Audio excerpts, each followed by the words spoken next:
അമ്പലത്തിൽ നിന്ന് മടങ്ങുന്ന വഴിക്ക് ഞാൻ കാർത്തികേയ മുതലാളിയുടെ വീട്ടിലൊന്ന് കയറി.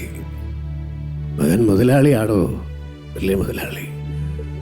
പക്ഷേ ആ പണം നൽകുന്ന സ്നേഹം ഞാൻ മാറ്റിവെച്ചിട്ടുണ്ട്.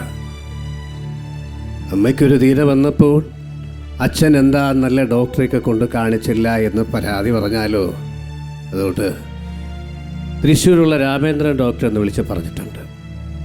ഇനിയിപ്പോൾ 2 ദിവസം അവിടെ കിടക്കണമെന്ന് വെച്ചാലും കിടക്കാം. എന്താ പറയാൻ, മംഗലശ്ശേരി നീലകണ്ഠൻ ദരിദ്രനായിച്ചാലും മകൻ മുതലാളിയാടോ, വലിയ മുതലാളി. ഭാനു, ഭാനു, എന്നെ വിട്ടു പോയത് നീ.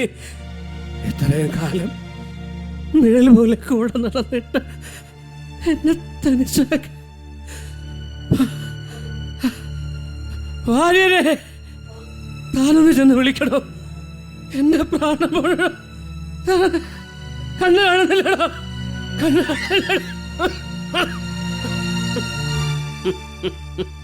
നമ്മളൊന്നും വിളിച്ചാ കിട്ടാത്ത നാട്ടിലേക്ക് ആ കുട്ടി യാത്രയായി. നീല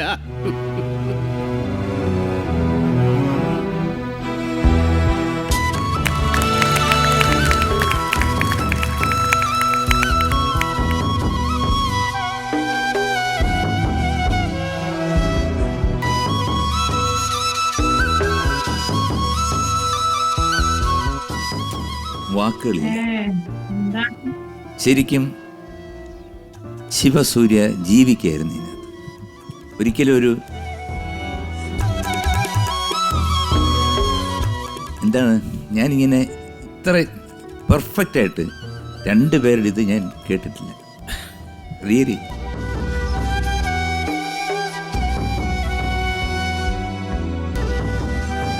നിങ്ങൾ ജീവിക്കായിരുന്നു ഇതിനകത്ത്.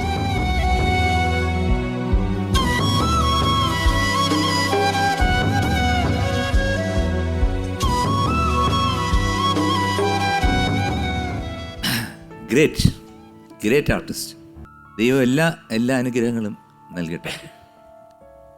സൂര്യയ്ക്കും കുടുംബത്തിനും എല്ലാ അനുഗ്രഹങ്ങളും നൽകട്ടെ.